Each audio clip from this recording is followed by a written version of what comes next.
Tentokrát se podíváme na základní desku Asus ROG Crosshair X670E Hero.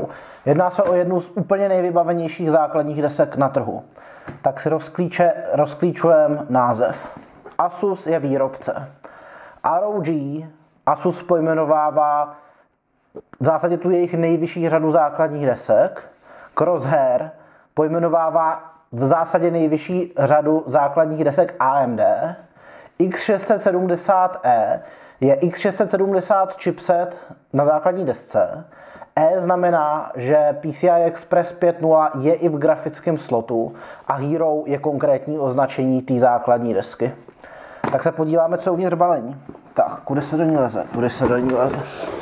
Tak, balení je skutečně trošku honosnější, díky tomu, že tato základní deska tím, jak je vybavená, tak je opravdu hodně drahá. Jako, tady se nekoukáme na poměrce na výkon, ale koukáme se na to, potřebujete USB 4, což je jeden z hlavních lákadel na této základní desce. Hold to bude drahý, ale budete mít přístup k těm nejnovějším technologiím. Takže celou základní desku si necháme na později. Teď se koukneme na příslušenství. Takže co tady máme? Máme tady flešku. Na flešce jsou ovladače. Mimochodem v současné generaci základních desek už Asus nedodává ovladače na DVDčku, takže v současnosti u nižších kategorií základních desek prostě nedostáváte ovladače a musíte tak nějak doufat, že se připojíte na internet a stáhnete si ty ovladače ze stránek, což obecně není problém, ale už musíte mít ten počítač, že se připojí na internet. A tady je velmi speciální karta. Jedná se o redukci pro M2 SSD do PCI Express 5.0 slotu. Tadyhle vidíte, nevím, stále není pro 2 SSD, vypadá to, že to je jenom pro jedno SSD. Já se potom, když tak ještě podívám. Je to celý hliníkový, takže ten chladič, ten je úplně jako mega masivní. To je neuvěřitelný pohlcovač tepla. Velmi pravděpodobně to je jenom pro jedno to SSD, ale prostě je to PCI Express 5.0, což takovýhle redukce jsem ještě na trhu neviděl, takže to je určitě velmi speciální. Normální, ty nejobyčejnější redukce podporou PCI Express 3.0, potom nějaký maličko dražší podporou PCI Express 4.0, tohle to podporuje PCI Express 5.0. Podíváme se dál do útrop. Tak, hromada dalších věcí. Tady máme nějaké letáčky, takže já se na to kouknu. Keci v kleci Republic of Gamers. Safety information. Nepoužívejte základní desku a elektroniku, když prší. Nějaký super jednoduchý, rychlý manuál. Web storage, to vám zase Asus nabízí, abyste si nějaký cloudové služby, že část dostanete zadarmo a zbytek si můžete doplatit. Tady máte takovýhle nálepky. Věřím tomu, že když si někdo koupí takhle základní desku, tak si chce udělat připomínku, že si pořídil něco fakt exkluzivního a nálepky si nalepí. Nějaká záruka, to není realistický v České republice. V České republice je záruka prostě od prodejce a ten je manuál základní desky. Podíváme se dál. Takže první věc, není mi úplně jasný, co je tohleto. To je prostě poutko na klíče, to vypadá, nebo na cokoliv jiného. Abych řekl, že asi většina lidí si nekupuje základní desku, aby měli poutko na klíče, ale budiš. Potom je tady anténa, tato základní deska podporuje Wi-Fi a Bluetooth. Dále tady máme nějaký držáček na grafickou kartu, kdybyste měli hodně těžkou grafickou kartu, tak to můžete takhle podpořit, ale řada těžkých grafických karet nějaký držáčky mají i u sebe, nicméně pokud ten počítač nějak hodně nepřevážíte, tak to není vůbec žádný problém, není potřeba nic podpírat. Tam je nějaká teplovodivá podložka, to si teda nejsem jistý, jestli ta je dodaná kvůli té PCI Express 5.0 kartě, nebo je to prostě náhradní teplovodivá podložka, je to rozměr na M2 SSD. Máme tady 1, 2, 3, 4 SATA kabely, z toho 2 jsou lomený, 2 jsou přímý. Potom tady máme prodlužku na RGB, tady nějakou redukci na jiný RGB. To vypadá, co je kablíků týká všecko. Potom tady máme, myslím, že tomu Asus říká Q konektor. To je takový mezistupeň mezi kablíkama z čela počítačové skříně, takže tlačítko zapnutí, tlačítko resetu, dioda zapnutí, dioda aktivity pevného disku, tak to můžete napíchat do tohoto a potom celý ten monoblok můžete zasunout do základní desky. Takže když třeba něco častěji vyndaváte a zandaváte, tak to můžete mít takhle usnadněný. A ve zbylých pytlíčkách jsou součásti, které se týkají M2 SSDček, takže tady jsou takový 3 gumový kolečka, to bude asi nějaká podložka pod heat spreader, aby to tlačilo na M2 SSDčko, tady je gumový čtvereček, to je podobný případ, tady je šroubek a takový malý distanční sloupek. To podle všeho je příslušenství k té M2 kartě, co jsme viděli, ta PCI Express 5.0 karta. Potom tady je jeden celkový mechanismus, to je jako rychlo upínací mechanismus, ten vám potom ukážu, to je, že tam jenom otočíte takovou páčkou a M2 SSDčko drží a potom tady jsou takový částečný mechanismy, který u sebe nemají šroubek, ale fungují stejným způsobem. Tak ty tady máme 3. Hlavní částí základní desky je procesorový soket. Jedná se o soket AM5, to znamená, celá základní deska je kompatibilní pouze s paměťma DDR5, už není kompatibilní s paměťma DDR4 a podporuje procesory minimálně s architekturou Zen 4. AMD slibuje, že bude tuto platformu podporovat až do roku 2025, takže pravděpodobně se dočkáme i nějakých Zen 5, Zen 6 procesorů. Tato základní deska by je měla podporovat poté, co aktualizujete BIOS. Takže máme tady 4 paměťové sloty pro ty DDR5 paměti, s tím, že momentálně jsou na trhu už dostupný 48 GB paměťové moduly, ale realisticky jsou dostupný v tuto chvíli 32 GB moduly.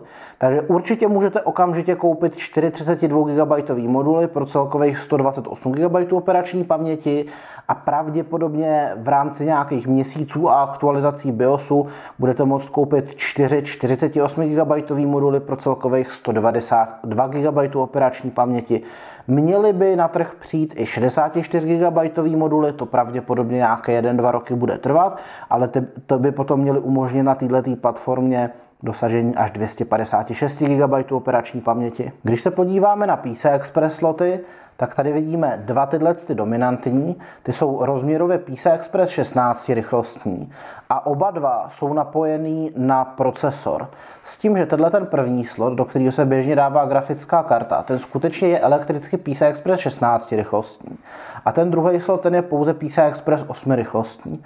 Ale funguje to tak, že pokud osadíte něco do tohoto slotu, tak ty PCI Express linky se rozdělí, že těch 16 linek, místo toho, aby šlo pouze do tohohle slotu horního, tak sem do toho slotu půjde 8 linek a sem do toho slotu půjde 8 linek.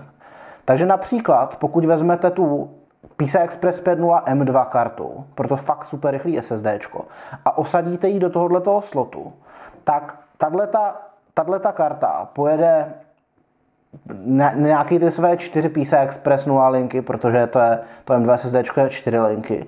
Ale tady na tu grafickou kartu zůstane pouze 8 PCI Express linek. V současné době by rozhodně 8 PCI Express 5.0 linek nemělo být omezující. Nicméně současné grafické karty na začátku roku 2023 ještě nepodporují PCI Express 5.0. To znamená, v tom případě, že by tady něco bylo osazený, tak ten slot by byl na 8 linek. Ale ty grafické karty podporují maximálně PCI Express 4.0 a to by už rozhodně nejvýkonnější grafické karty omezoval. Takže dává mi smysl tady osadit grafickou kartu a sem nic neosazovat. Případně sem osadit grafickou kartu a sem taky osadit grafickou kartu a brát to jako nějaký kompromisní řešení, že aspoň je možný nalézt mainstreamovou platformu, která osazení 2 grafických karet umožňuje, protože bohužel jak Nvidia i AMD postupně přestali podporovat zapojení více grafických karet, tak hod na základních deskách možnost zapojování více než jedné grafické karty téměř vymizela. Takže tohle je aspoň jedno z řešení, které to umožňuje. Oboje PCI Express 5.0. Ještě tady je jeden PCI Express jednorychlostní slot a to je PCI Express 4.0 a ten jde z chipsetu a chipset se nachází zjednodušeně řečeno tady. Proč jsem ukázal na 2 místa? Protože se jedná o X670 chipset, což je skutečně set 2 čipů a je to relativně neobvyklý, že posledních, já vím, 10 let nebo něco takového, nebyl chipset ve správném slova smyslu, že by to byly dva čipy, ale jednalo se o takzvaný PCH, Platform Controller Hub, nebo jeden čip, který se tak nějak stará o všechno možný. Chipset se tomu říká z dřívějška, kdy existoval Northbridge a Southbridge. V Northbridge býval paměťový řadič a tuším PCI Express linky, zatímco v Southbridge bývaly takové věci, nějaký SATA konektory, USBčka a tak. Ale řada těch věcí z těch čipů se už dávno integrovala do procesoru a tím pádem existuje jenom nějaký ten Platform Controller Hub, který například přidává USBčka, přidává SATA konektory. S PCI Express linkama přímo souvisí i M2 sloty, M2 SSDčka, protože ty právě mají přenos dat přes PCI Express. Tady je jeden PCI Express M2 slot, prostě M2 slot, tady je druhý M2 slot, třetí M2 slot a čtvrtý M2 slot. Já to schválně za chviličku odšroubu, abychom viděli, jestli tam třeba nejsou nějaký problémy s dostupností, že bych se tam nedostal, nebo jakým způsobem to bude vypadat. S tím, že první slot a druhý slot jsou PCI Express 5.0, to jde z procesoru, a třetí slot a čtvrtý slot, to jsou PCI Express 4.0 a ty jdou právě z chipsetu. Jak se na to podíváme, tadyhle já sedím téměř kolmo na tu základní desku, takže sem úplně nevidím. Tak schválně začnu těma, řekněme, druhořadejma slotama. Předpokládám, že tam budou teplovodivé podložky, jsou tam teplovodivé podložky, úplně parádně. Tím pádem to na to můžu položit klidně na stůl, protože tady jsou ještě ochranné folie na tom. Jinak jedná se o masivní kus hliníku, takže jakožto pohlcovač tepla naprosto bez problému. Tak, tady se můžeme podívat, že jsou právě ty bezšroubkové mechanismy, o kterých jsem mluvil. To je taková část, kde to SSDčko osadíte, takhle, že ho dáte z kontakty sem, připlácnete ho, potom tohleto otočíte a máte. Není potřeba už nic složitě šroubovat. To je velký pokrok, který na těch dražších základních deskách Asusu už je. Toho jsem velký fanda. Ještě se podíváme teda na ten chladič. To vypadá jako úplně ultra mega chladič. To si téměř nedovedu představit, že by to chladilo jenom to M2 SSDčko. To je jako jestli jo, tak to je overkill, nejoverkillovatější. Fakt, že jo? Fakt, že to chladí jenom to M2 SSDčko. Tady je zase teplovodivá podložka s ochranou folií, takže to bez problémů můžu položit na stůl a vidíte, že tadyhle se osadí to M2 SSDčko do slotu a tady se to potom takhle v otočení přechytí. Takže v tomhle tom nevidím vůbec žádný problém. Schválně, když se kouknu, já vidím jeden problém. Schválně se podívejte, že tady v této oblasti je šroubek pro základní desku, pro připevnění základní desky do počítačové skříně. Ovšem, když tam je osazený ten chladič, tak ten šroubek je zakrytý. To znamená, že v počítačových skříních, kde se tohle co skutečně využívá pro šroubování, může být problém, pokud jste si ten počítač nemontovali sami, protože je možný, že to bude přichycený. Všechny viditelné šroubky už odmontujete a pořád vám ta základní deska nepůjde odendat, tak abyste tam náhodou něco neulomili, protože tady nevidíte, že tam je ještě šroubek pod tím.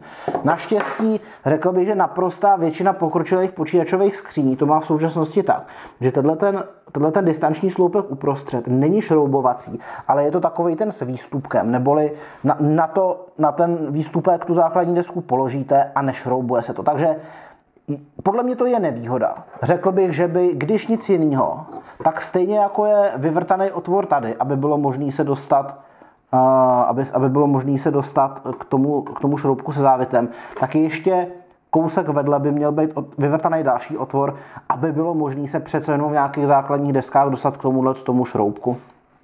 Jinak chladič totální overkill, jako nejnáročnější PCI Express 5.0 SSDčka na nekonečně dlouhý zátěži, podle mě to uchladí úplně v pohodě. Od M2 slotů se přesuneme k dalším konektorům pro úložní zařízení. Je tady 6 SATA konektorů. Většina lidí v současnosti určitě nevyužije 6 SATA konektorů, ale rozhodně se mi stává, že se ozve třeba zákazník a říká: Já mám 3 pevné disky, SATA SSD a optickou mechaniku. A najednou to je 5 zařízení. A ty levnější základní desky, ty mají pouze 4 SATA konektory. A najednou je potřeba to řešit.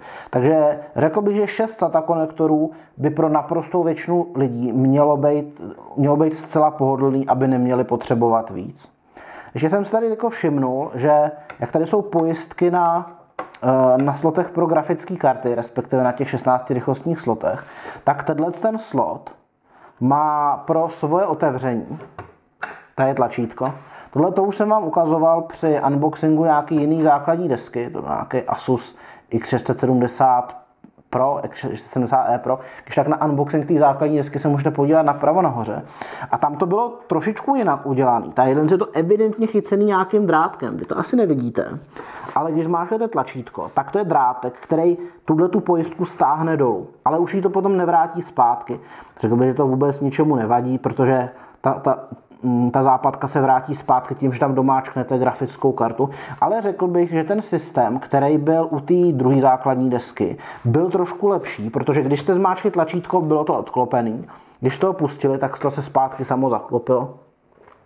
Možná, že kvůli nějakým prostorovým omezením to sem nedali. Možná tato základní deska byla navržená dřív a má to možná nějaký podřadnější mechanismus. Rozhodně to funguje, takže ať si to je podřadný nebo ne, funguje to úplně bez problémů a to je základ. Od úložných zařízení se přesuneme k USBčkům. Vidíme tady 1, 2, 3 dvojitý USB 2.0. To je rozhodně taky na současnost dost nadprůměrný. Dále tady vidíme 1 dvojitou USB 3.0, neboli 5 gigabitový konektory, druhou dvojitou USB 3.0, zase 5 gigabitový konektory, a potom je tady jedno interní USB-C, to je USB 3.2, neboli 20 gigabitový konektor, to je konektor, který se potom vyvádí na čelo počítačové skříně. Dále se můžeme podívat na konektory pro ventilátory, tady je vidět 1, 2, 3, 4, 5, 6., 7., 8., takže můžeme takhle regulovat jednotlivě 8 ventilátorů. A ještě je tady takovýhle 3pinový konektor a tady se píše water flow. Tak to je pravděpodobně jenom nějaký průtokoměr případného vodního okruhu na míru, ale asi to bude pouze snímač, asi to nebude nic regulovat. Nezapomenu ani na RGB konektory. To je jeden klasický 12V RGB konektor a potom tady máme jeden, druhý a třetí, jsou digitální adresovatelný 5V RGB konektory. Za pozornost stojí i stavový displej a pod tím pravděpodobně vůbec neuvidíte jaký milimetr čtvereční stavový diody, neboli ty diody, ty ukazují, v jakém stavu bootování ten počítač je, procesor, paměti, grafická karta a že to bootuje. A tenhle ten stavový displej ukazuje ty též informace, ale mnohem podrobněji. Takže dejme tomu, u těch pamětí může být několik fází inicializace, tak zatímco ta dioda ukáže pouze, že se to týká momentálně pamětí, tak tady klidně může mezi tím proběhnout několik různých stavů. Je tohleto rozhodně mnohem přesnější. Za sebe musím říct, že je škoda, že tyhle ty stavové displeje nebejvají na i levnějších základních deskách. Holt, výrobci základních desek to momentálně udělali tak, že byť tyhle ty funkce jsou podle mýho názoru fakt levný, že to budou jako nízké jednotky dolarů, tak holt tím vybavují pouze dražší základní desky a tím způsobem je segmentujou, protože co si budeme povídat, prakticky jakýkoliv procesor je možný osadit do prakticky každé základní desky, která ho podporuje. A tím pádem byste neměli úplně důvod si kupovat dražší základní desky. Takže pokud chcete potom takovýhle nějaký funkce na pohodlí, tak si holt musíte připlatit. Dále na základní desce je několik zajímavých tlačítek a páčka. Takže tlačítko je tady Start. To je totéž, jako když do těch konektorů předního panelu zapojíte tlačítko z čela skříně, ale právě nemusíte ho mít zapojený, stačí, když máte položenou základní desku třeba na stole a pomocí jednoduchého stisknutí tlačítka můžete počítač nastartovat. Potom je tady Flex Key, to je programovatelný tlačítko, který můžete nastavit v BIOSu, může to být věci jako reset, vypnutí podsvícení a tak dále. A potom tady máte Retry button, který je určený pro přetaktování, že to znovu podá pokusí nabootovat s hodnotama, které tam byly nastavený a třeba ten boot nevyšel, tak když to zmáčknete, tak se to pokusí nabootovat znovu. Potom je tady ještě zajímavá páčka, která je zase pro přetaktování především zajímavá, a to je trojpozicový přepínač, který umožňuje přepínat rychlosti PCI Express slotu. Takže pozice číslo 1 je výchozí nastavení, takže pravděpodobně PCI Express 5, PCI Express 4. Potom je další pozice, to znamená omezit všechno na PCI Express 4, a potom je ještě jedna pozice, která říká omezit všechno na PCI Express 3. Takže dejme tomu, pokud budete testovat nějaký věci na nějakých třeba riser kabelech dlouhých, tak tam obecně integrita signálu je trošičku náročnější, tak to třeba můžete omezit na PCI Express 4 nebo 3, abyste měli celkově vyšší stabilitu. Ale na druhou stranu může to omezovat rychlost. Blížíme se ke konci a podíváme se na napájecí konektory. Takže tady je hlavní 24-pinový konektor základní desky, to je standard, který je v současnosti všude.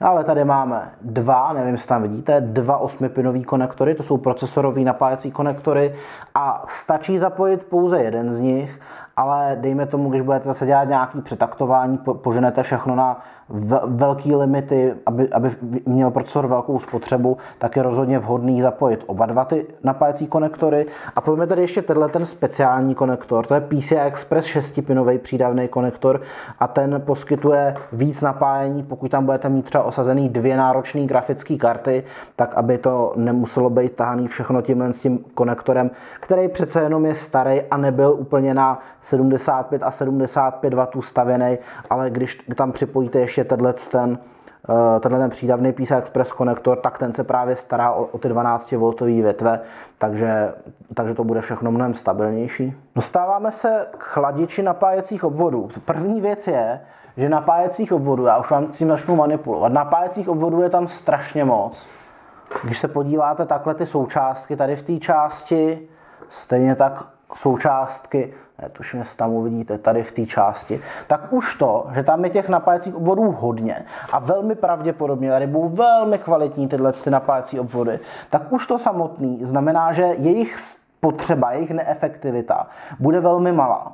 Takže pravděpodobně už jenom díky tomu, že tady je velmi dobrá ta napájecí kaskáda, tak by ten chladič ani nemusel být strašně účinný a i tak by to bylo zcela bez problému. A ještě ke všemu tady ten chladič je velmi účinný. Můžete si možná všimnout, že ten chladič je takhle spojený heatpipou, taková stříbrná trubička tam skrz ně běží. To znamená, že to vyrovnává teplo, dejme tomu, kdyby tato část napájecích obvodů byla teplejší, tak se to přesune i sem, takže celkově to bude vyrovnanější. A druhá věc je, že tyhle ty chladiče sami o sobě jsou relativně rozumný, že je to velký kus hliníku a navíc má na sobě nějaký žebra.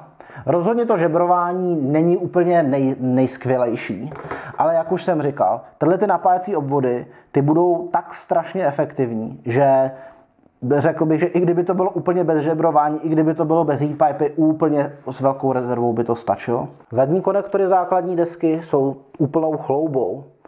Jsou tady tyhle dva USB-C konektory, to jsou USB 4, to znamená až 40 gigabitů za sekundu přenos. Výrobce tohoto USB 4 řadiče je Intel, který je mimochodem i výrobce Thunderboltu. Takže tyhle ty konektory by měly být snad bez problémů kompatibilní se staršíma Thunderbolt 3 a asi i Thunderbolt 4 zařízeníma. Dále tady jsou 2 další USB-C konektory. Tenhle ten USB-C konektor je USB 3.2, takže 20 gigabitů za sekundu. A všechny ostatní USB konektory jsou USB 3.1, to znamená 10 gigabitový. S tím, že jeden z nich je ještě USB typ C, ostatní jsou USB typ A. Máme tady 2,5 gigabitovou základní desku, konektory pro anténu pro Wi-Fi 6E nebo pro Bluetooth 5.3. Tak je tady optický konektor pro audio a taky je tady 5 konektorů pro až 7.1 reproduktory přes jacky. Taky, protože už AMDčkovský procesory v této generaci mají integrovanou grafiku, tak tady můžeme najít i HDMI konektor. Ještě tady jsou 2 tlačítka. Jedno je tlačítko pro BIOS flashback, takže když do tohoto konektoru, který je takhle bíle orámečkovaný, dáte flashku se správně nastaveným souborem, tak ta základní deska je schopná si aktualizovat BIOS. A taky je tady tlačítko pro vymazání nastavení BIOSu, jmenuje se to Clear CMOS. A řekl bych, že tohleto není úplně slavný, protože když například předáte zákazníkovi počítač a zezadu je svítící tlačítko Clear CMOS, on to smaže, tak se mu můžou vymazat hodnoty, které tam třeba někdo úmyslně nastavil. Takže já rozhodně nejsem úplný fanoušek tenhle ten Clear CMOS, to tlačítko dávat zezadu. A nakonec se podíváme na BIOS základní desky. Pokud se vám video líbilo, budu rád, když mu dáte like a můžete se těšit na nějaký další video z extrémně výkonného počítače.